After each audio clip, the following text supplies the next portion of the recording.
Hello, तर आज आम्ही आता चाललेलो आहे शिवांश आणि मी मामाच्या गावाला. घरून आता आम्ही निघालोच होतो. तर पुण्यात पहा, वाघोलीपासून आम्हाला हडपसरच्या स्टॉपवरती पोहोचावं लागतं आणि पंढरपूर बस पकडावं लागते किंवा इंदापूर मार्गेही जावं लागतं. आम्ही आता आलो हडपसरच्या स्टॉपला. तर आम्हाला तिथून अकलूज बस मिळाली. काहीही न विचार करता पटकन आम्ही गाडीत चढलो, कारण पंढरपूर बस खूप फुल येत होत्या. तर इथेही अकलूज बसमध्ये बसायला जागा नव्हती. शिवांशला कशी बशी जागा मिळाली, पण मी उभा राहूनच प्रवास करत होते. तर पहा, फुरसुंगीपर्यंत खूप सारं ट्रॅफिक होतं. आणि ही पहा, ह्यांची पाण्याची बॉटल म्हणजे थोडक्यात फ्रीजच पहा. आणि आता आम्ही आलो आहोत दिवे घाटमध्ये. दिवे घाट म्हटलं की पहा, किती नयनरम्य दृश्य दिसतं वरती पोचल्यानंतर. आणि दिवे घाट संपतानाची ही विठ्ठल मूर्ती पहा. आणि इथंच विठ्ठलाचं दर्शन झाल्यानंतर पूर्ण प्रवास हा सुखाचा जातो. यानंतर आमची बस थांबली जेवणासाठी.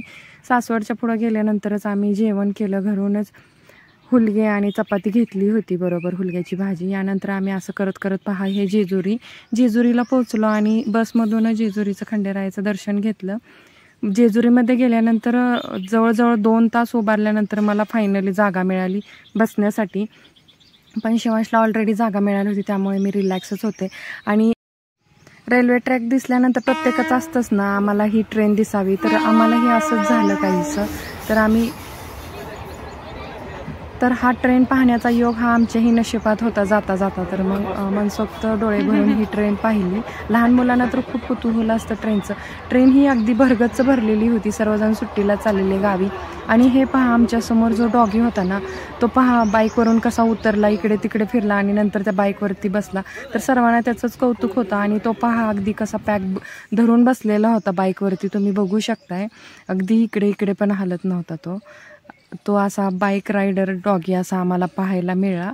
असं करत करत मग शिवांशला थोडी झोप आली, म्हणून तो झोपला आणि आम्ही फलटणला पोहोचलो. फलटणच्या स्टॉपवर इथे आल्यानंतर आम्ही काळी मैना हा घेतोच. जर वेळापूर मार्गे येणार असेल तर इथे आम्ही काळी मैना घेतली. शिवांशला पण ती आवडते. तर पहा, अशा प्रकारे फलटणची काळी मैना खात खात आम्ही फलटण सोडलंच. तर ही खूप छान होती. तुम्ही कधीही या मार्गे आला तर नक्कीच काळी मैना ही घ्याच. बस स्टॉपवरती भेटते फलटणच्या. आणि पाहतो तर काय, उन्हामध्ये पाऊस बघण्याचाही आम्हाला आज अनुभव मिळाला. बस प्रवास म्हटलं की काही सगळेच अनुभव मिळतात. तर ऊन पडलं होतं आणि इथे ढग आल्यामुळे ह्याच भागात फक्त पाऊस पडत होता. तर असेही उन्हात पाऊस बघण्याचाही आम्हाला प्रवास केला आम्ही. यानंतर आम्ही पोचलो माळशिरसला. आणि हे तर तालुक्याचं ठिकाण आहे. अकलूज कितीही शहर मोठं असलं तरी अकलूजचा तालुका हा माळशिरसच आहे पहा. आता आम्हाला माहीत नव्हतं ही बस कोणत्या मार्गे जाणार आहे, पण फायनली माळशिरसवरून लगेच अगदी 20 मिनिटात आम्ही अकलूजला पोहोचलो. आणि पहा, आम्ही बसमधून उतरण्याचा हा टाईम आलाच. आम्ही सदुभाऊ चौकात उतरलो आणि ही आमची बस आणि हा सदुभाऊ चौक. यानंतर आम्ही 6 सीटरनं आम्ही पोहोचलो आमच्या गावी. तर ही आहे समावी.